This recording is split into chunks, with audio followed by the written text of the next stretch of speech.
A stray dog witnesses something cruel happening to a wheelchair-bound millionaire.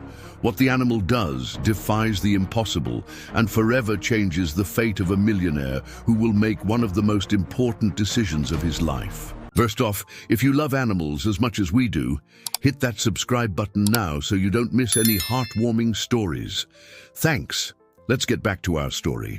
The morning was particularly bright as Andrew Ferrari maneuvered his motorized wheelchair towards the panoramic window of his office on the 20th floor. Below, New York City throbbed with its usual frenetic rhythm, an urban symphony of buildings, cars, and people that he observed with a mix of fascination and responsibility. As one of the city's leading real estate developers, each new project he erected permanently transformed that landscape. Andrew subtly adjusted the position of his legs, an automatic gesture after so many years in the wheelchair. The accident that left him paraplegic 15 years ago had not diminished his determination in the slightest. On the contrary, it seemed to sharpen his sense of purpose and his ability to see opportunities where others saw only obstacles. The familiar sound of the door opening announced the arrival of Anthony, his partner for over a decade. Andrew swiveled his chair to face him, immediately noticing the peculiar glint in his business partner's eyes. He knew that expression well. It was the same one Anthony wore whenever he was about to present something he considered extraordinary. "Andrew, my friend, brace yourself for what could be the biggest deal of our lives," Anthony announced, placing on the table a folder filled with documents and architectural plans. His agile fingers began to spread the papers with the precision of a conductor organizing his score. "I've found the perfect site for our next development," he continued, his eyes gleaming with an almost feverish intensity. "It's over 500,000 square feet in a prime location, close to 2 subway stations. The appreciation potential is astronomical." Andrew examined the plans carefully, impressed with the dimensions and strategic location of the land. His years of experience in the real estate market told him that an area like this, so well positioned, would certainly have attracted other investors already. Anthony smiled, adjusting the designer tie he always wore as a symbol of his success. "There's no catch, my friend. Just perfect timing and the right connections. Leave the red tape to me. I have all the contacts needed to expedite the approvals." Andrew continued studying the documents, his decades of experience in the market warning him about something he couldn't quite define. He had learned to trust his instincts over the years, but he also knew that the best opportunities sometimes came disguised as uncertainties. "Trust me," Anthony interrupted, placing a hand on Andrew's shoulder. "I've checked everything. It's an up-and-coming area, perfect for the kind of development we've always dreamed of building. We can create something truly unique there." The morning sun continued to bathe the office, creating elongated shadows that danced over the documents scattered on the table. Andrew felt the weight of the decision on his shoulders. His mind quickly calculated the risks and benefits, while a small voice inside him, the same one that had guided him in so many crucial decisions, whispered a warning he couldn't quite decipher.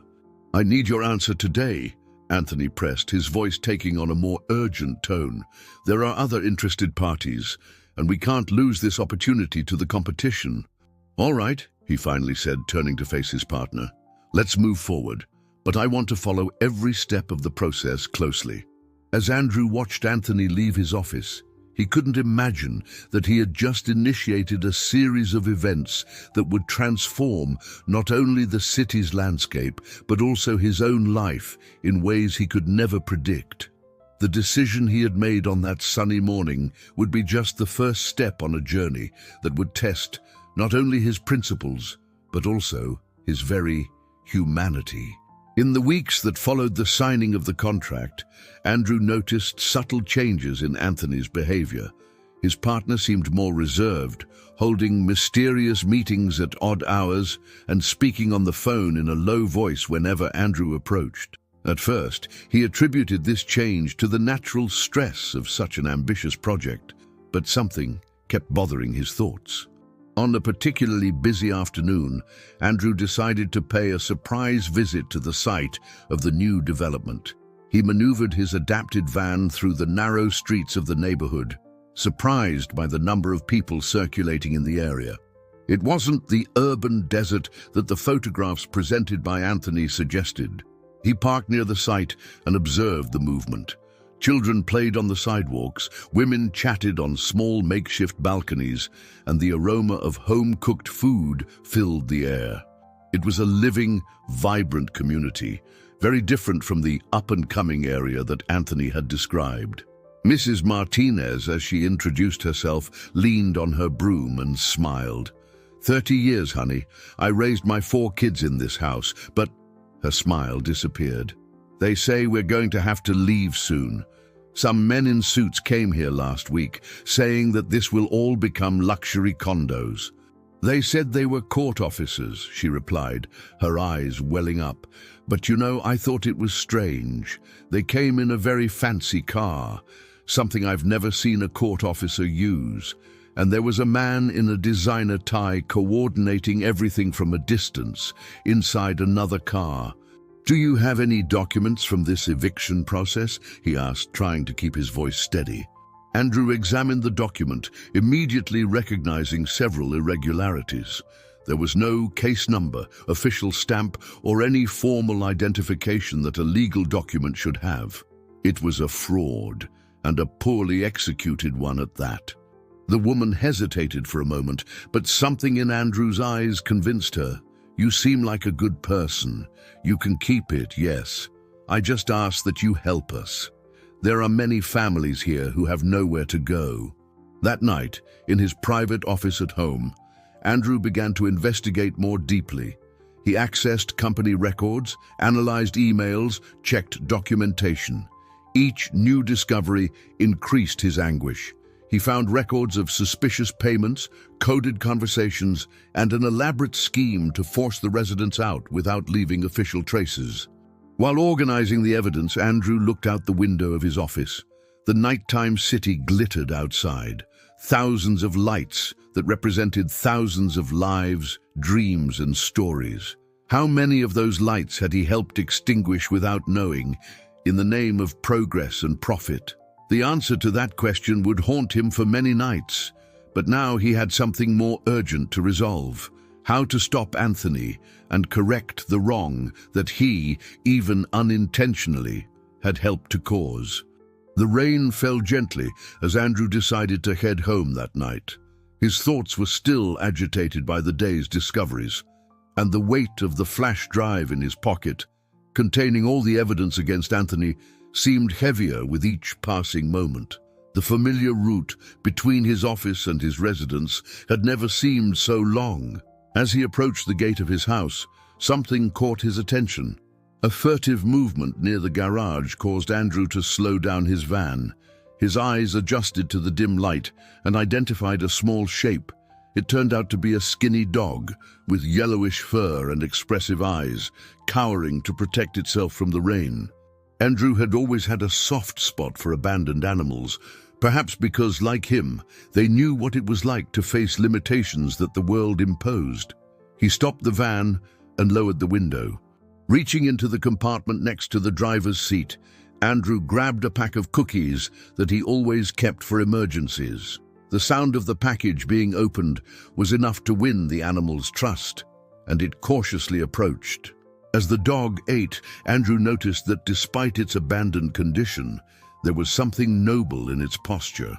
I'm going to call you Loyal, he decided, remembering how his father always said that there was no creature more loyal than a stray dog who chooses to trust someone. Andrew turned, surprised, and saw a boy of about 10 years old, soaked by the rain, standing a few feet away. His large, dark eyes alternated between Andrew and the dog with a mixture of concern and curiosity. Andrew felt his heart clench. What's your name, and where are you going in this rain? The boy gave the exact address of the land that Andrew and Anthony had bought. The coincidence was devastating. There he was before him, not just numbers on a spreadsheet or names on a document, but a real face. a young life already marked by the injustice that his own venture had caused. Andrew looked at the dog, who was now sitting between him and Peter, as if connecting two worlds that should never have been separated.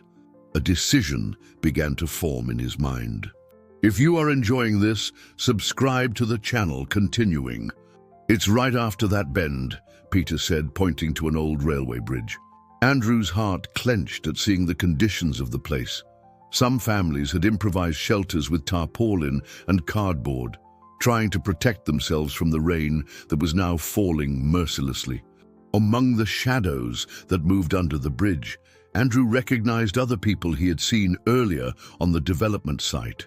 Each face was a silent accusation, a living reminder of the consequences of his negligence in checking Anthony's actions. "Peter, where were you? I was so worried," she exclaimed, hugging her son with her free arm. Her eyes then turned distrustfully to Andrew, who remained in his wheelchair inside the van. The woman hesitated, still hugging her children. "I'm Clara," she finally introduced herself, "and this is my daughter, Anna." Clara frowned. "Why are you doing this? No one helps people like us without wanting something in return." Are you one of the owners of that company?" Clara asked, sudden understanding illuminating her face.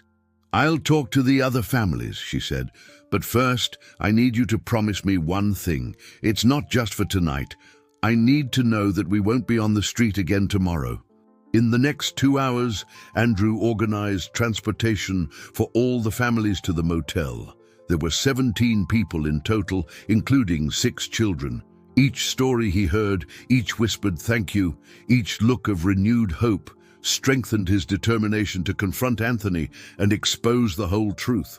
When he finally got home, it was past midnight. Loyal, who had refused to leave Peter, had found a new home with the family at the motel. Andrew smiled as he thought about how a simple act of kindness toward a stray dog had transformed into the catalyst for such a significant change. The next morning, Andrew arrived at the office early. He needed to act fast before Anthony discovered his investigations. With the help of his trusted assistant Regina, who had worked with him for over 20 years, he began to gather more evidence of his partner's suspicious activities. "Regina, I need you to access all payment records for the last 3 months, Andrew requested, his agile hands moving over the keyboard as he sifted through old emails. "Look especially for transfers to companies we've never worked with before."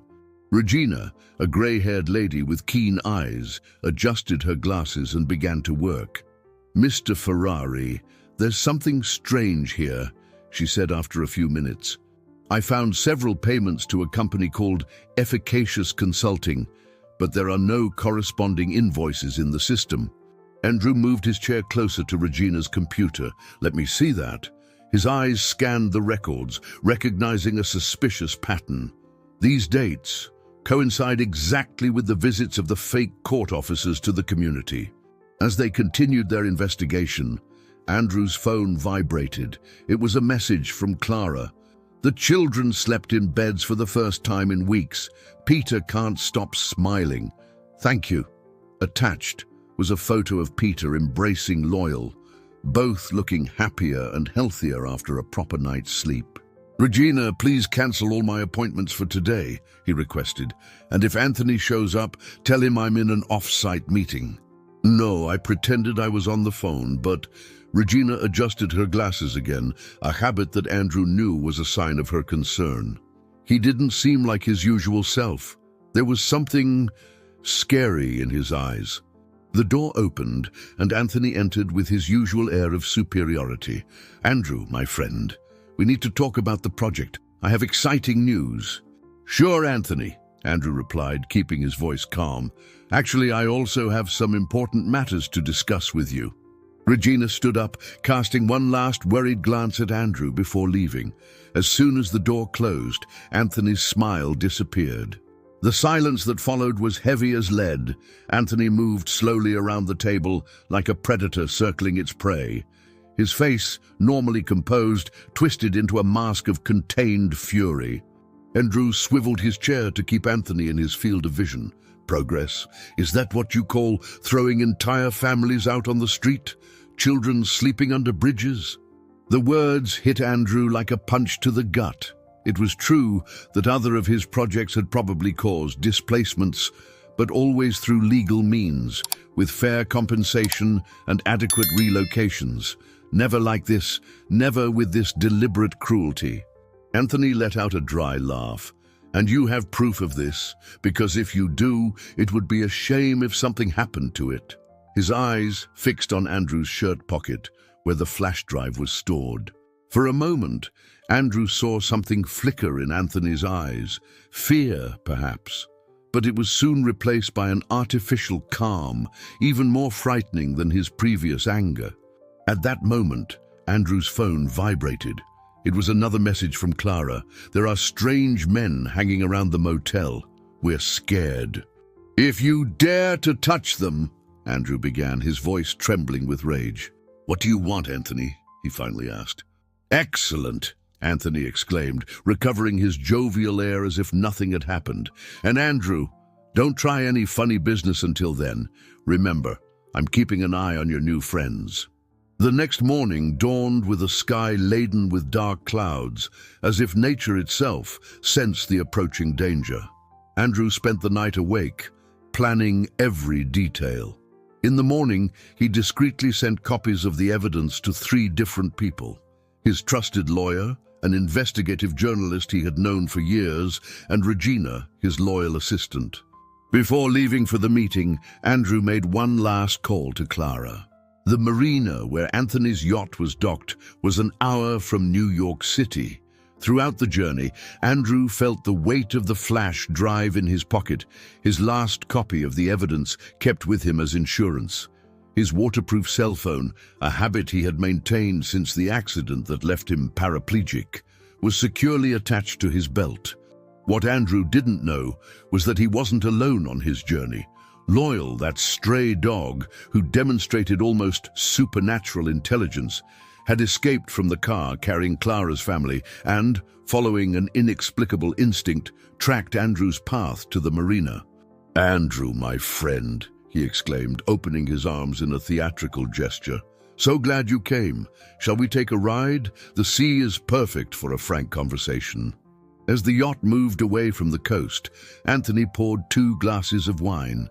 "You know, Andrew, I've always admired your determination. Even after the accident, you never let your condition limit your goals." Anthony's smile disappeared. Actually, there's no agreement to be proposed. He approached the edge of the yacht, throwing the contents of his glass into the sea. "There's only one solution to our problem." "Did you really think I'd let you destroy everything we've built?" Anthony continued, his voice taking on a frigid tone. "That I'd allow you to throw away years of work because of a bunch of squatters and a mutt?" "Spare me your sentimentalism," Anthony cut him off. "Look around you, Andrew. We're in the middle of the ocean. There are no witnesses. No one will ever know what happened here. It will just be another tragic accident. A wheelchair-bound businessman who unfortunately lost his balance on his yacht." Everything happened in a matter of seconds. Anthony advanced towards Andrew, his eyes gleaming with murderous determination. Andrew tried to maneuver his chair backward, but the limited space on the deck left him with no escape options. With a violent shove, Anthony launched Andrew and his wheelchair off the yacht. The shock of the icy water was brutal, and Andrew felt the weight of the chair pulling him down. Years of physical therapy and arm-strengthening exercises helped him break free from the equipment, but his immobile legs made it difficult to stay afloat. "Goodbye, my friend," Anthony shouted from the yacht, his voice mixing with the sound of the engine and the waves. "Don't worry about the families. I promise they'll meet the same fate as you." It was then that he felt something grab his shirt. Through the murky water, he saw a flash of yellowish fur. Loyal had reached him. The dog, demonstrating surprising strength, was pulling him toward the surface. "Good boy," Andrew whispered, clinging to the life-saving equipment. His hands trembled, but he managed to reach his waterproof cell phone. The device, fortunately, still worked. What he didn't know was that Andrew had already managed to make an emergency call. With the water hitting his face and Loyal swimming in protective circles around him, he gave his coordinates to the Maritime Rescue Service. Anthony, realizing that Andrew was on the phone, let out a cry of rage that echoed over the waters. He stopped the yacht and began pulling the buoy rope, trying to bring Andrew closer to the vessel, not to save him, but to finish what he had started. It was when Loyal showed once again his extraordinary intelligence. The dog swam to the rope and with his powerful jaws began to gnaw at it near the yacht. Anthony, desperate, tried to scare the animal away with kicks, but Loyal dodged and continued his task. With one last tug, the rope snapped. Andrew and the buoy began to drift away from the yacht, carried by the current. Loyal immediately swam back to Andrew, positioning himself so as to help him stay stable in the water. In the distance, the sound of sirens began to cut through the air. A rescue helicopter appeared on the horizon, its propellers cutting through the afternoon mist that was beginning to form over the sea. Anthony, realizing the approach of the authorities, panicked. His hands trembled on the helm as he maneuvered the yacht, trying to decide between fleeing or staging some story about an accident. Andrew, still clinging to the buoy and protected by Loyal, felt the cold beginning to dominate his body. The dog, demonstrating admirable resistance, continued swimming in circles around him, as if wanting to generate heat and movement in the water to keep him warm. The first to arrive was a marine police boat, cutting through the waves at high speed. The officers quickly spotted Andrew and Loyal in the water, but also noted Anthony's yacht trying to move away from the scene. The rescue was quick and precise. 2 divers jumped into the sea to help Andrew, while Loyal, surprisingly, remained calm and cooperative throughout the process. The dog only allowed them to take him out of the water after Andrew was safely aboard the boat. "Anthony Mendez, he tried to kill me," Andrew said, trembling under the thermal blanket they had given him. "I have all the evidence on the flash drive in my pocket. He's also threatening innocent families in New York City." "This dog saved my life," he explained. "He deserves to be wherever he wants." "Not before I do one thing," he replied, taking out his still functional cell phone. With trembling fingers, he sent a message to Regina. "Open the files now, release everything." "Your furry friend is going to need veterinary care," commented one of the paramedics, noting some cuts on Loyal's paws, probably caused by the buoy rope. Loyal, as if understanding they were talking about him, perked up his ears and tilted his head, his intelligent gaze fixed on Andrew. In that moment, as the adrenaline from the rescue began to subside, Andrew realized that this wasn't just the end of a nightmare, it was the beginning of something much bigger. The days that followed the incident at sea were intense. Andrew and Loyal's story made headlines in major newspapers. Real estate mogul exposes illegal displacement scheme, and hero dog saves businessman from attempted murder were just a few of them.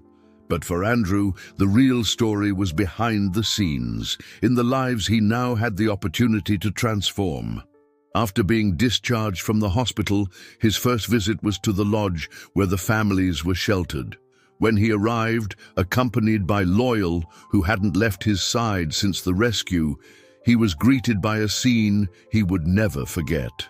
Clara approached as well, her eyes welling up. "We were so worried. When Loyal ran away from the car, we thought something terrible had happened. This is the project I've developed in recent days," he explained. "We're going to transform that land into a model housing complex. Each family will have their own apartment with all the necessary infrastructure, and best of all, you will be the legal owners." "But there's more," Andrew continued. "On the ground floor of the complex, we're going to build a community center with a free veterinary clinic. And guess who's going to be our official mascot?" "Actually, I do," Andrew replied, his voice soft but firm. "You know, I spent years building buildings without really thinking about the people who lived on the land we bought. I was so focused on progress that I forgot what really matters: human dignity." Regina, who had arrived for the meeting bringing more documents, smiled at the scene. In recent weeks, she had helped Andrew completely restructure the company. Anthony was in jail, facing charges not only for attempted murder, but also for fraud and various other crimes. The children cheered, and Peter knelt down to hug Loyal, who returned the affection with loving licks. 6 months passed, and the New Horizons residences began to take shape. Andrew made a point of personally monitoring the progress of the work, always with Loyal by his side. The dog, now well cared for and with a personalized collar with the project logo, had become a familiar figure on the construction site, receiving affection from all the workers.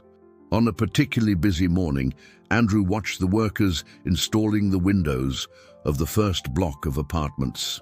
Peter, who now frequently accompanied him on his visits, was sitting next to his wheelchair, taking notes in a notebook.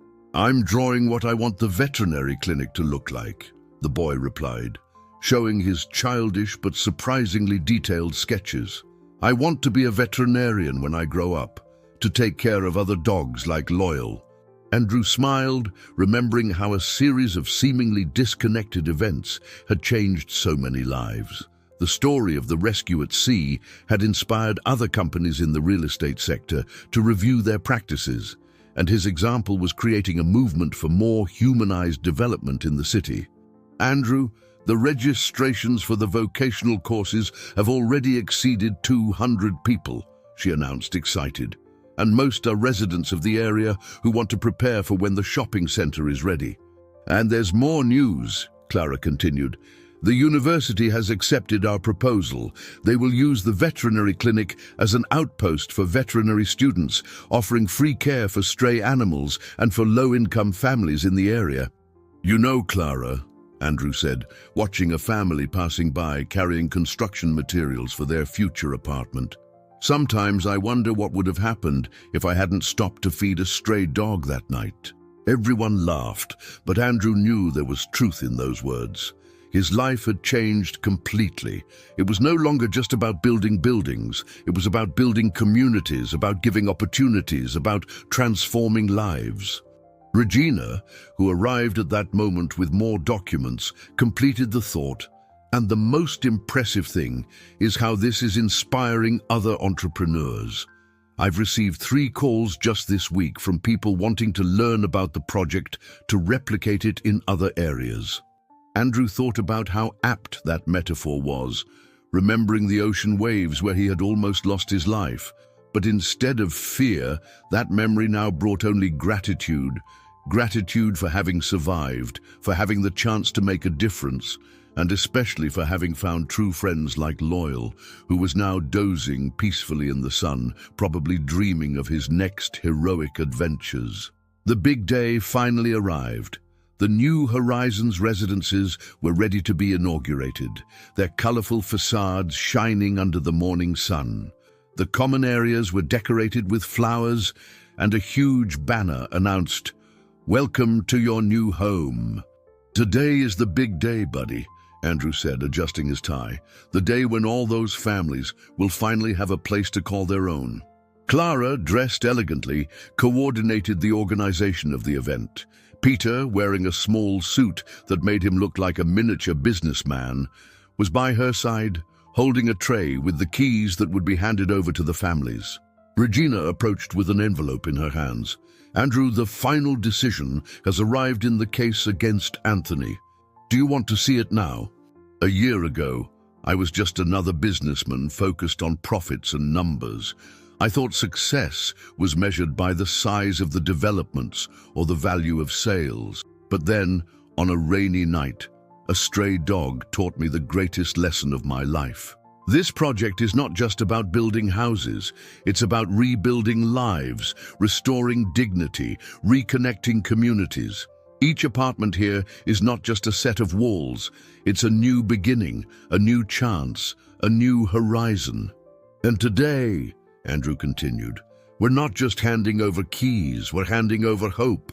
Each family here isn't just receiving a roof, they're receiving the opportunity to build their own future."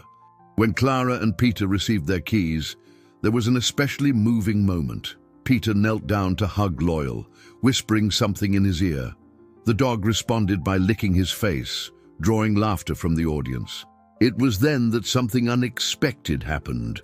Loyal, who always stayed close to Andrew, got up and walked to the front of the stage.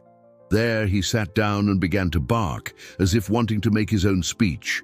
The audience applauded, understanding perfectly that that extraordinary dog deserved his moment of recognition. After the inauguration ceremony, while the families explored their new apartments, Andrew met with Regina in his makeshift office at the community center. It was time to read the judicial decision on Anthony's case. Andrew nodded, feeling a weight lift from his shoulders. It wasn't about revenge. It was about justice, about ensuring that that type of situation wouldn't be repeated. Outside, the lively voices of children playing in the new playground mixed with joyful barks. Loyal had found some canine friends among the residents' pets. Regina smiled, remembering the old boss.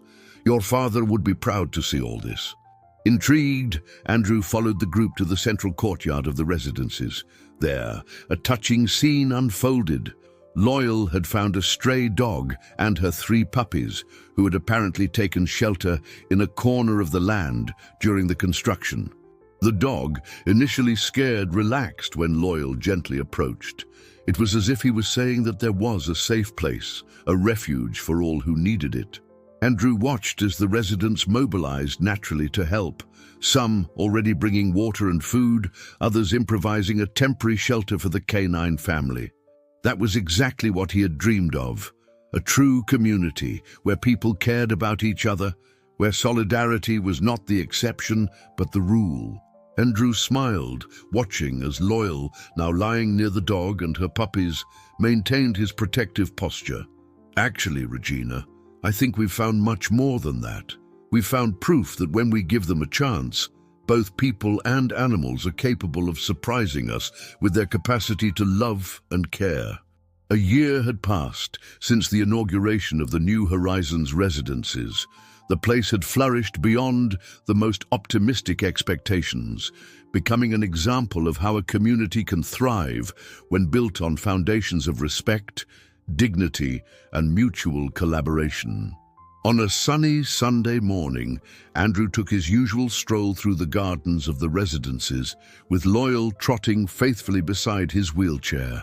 The dog, now a little grayer but still full of energy, occasionally stopped to receive affection from the residents they encountered along the way. The community center was bustling with activity. The veterinary clinic, where the puppies found by Loyal had been the first patients, now treated dozens of animals per week. Peter, who remained determined to become a veterinarian, spent his afternoons there as a volunteer, learning everything he could from the professionals. Clara coordinated a crafts fair in the central courtyard, where residents sold products made in the residence's vocational workshops. Mrs. Martinez had become one of the most popular exhibitors, with her delicate sewing and personalized embroidery. The article occupied 2 full pages with the title, "From Despair to Hope: How a Stray Dog Transformed a Community." The photos showed the before and after of the site, and there was an especially touching one of Loyal with his Medal of Honor, awarded by the city for his heroic act. "The best kind of dream," Andrew replied, "the one that becomes reality through collective effort." Andrew observed the movement around him, children playing on the playground, seniors chatting on the garden benches, young people studying at the tables in the common area. The small coffee shop managed by one of the residents was full, and soft music came from the room where dance classes for senior citizens were taking place. "Still want to play, old friend?" Andrew laughed, taking the ball and throwing it carefully. The dog ran to fetch it, his energy undiminished by the years. Andrew nodded thoughtfully. Life is funny like that. Sometimes we need to get completely lost to find our true path. I thought I was on top of the world, building ever taller buildings, but it took almost losing everything to understand what really matters. "He always knows exactly what to do," observed Peter, who had joined the group. The morning sun bathed the New Horizons residences, making its colored walls shine like a beacon of hope in the city. It was more than a set of buildings. It was living proof that when people and animals unite with love and purpose, there is no limit to the transformations they can achieve. Loyal returned to Andrew, sitting beside him as he always did. His wise and loyal eyes seemed to say that he was satisfied with what they had built together. And he was right to be. After all, it wasn't just a new horizon they had created, but a new dawn for all who lived there.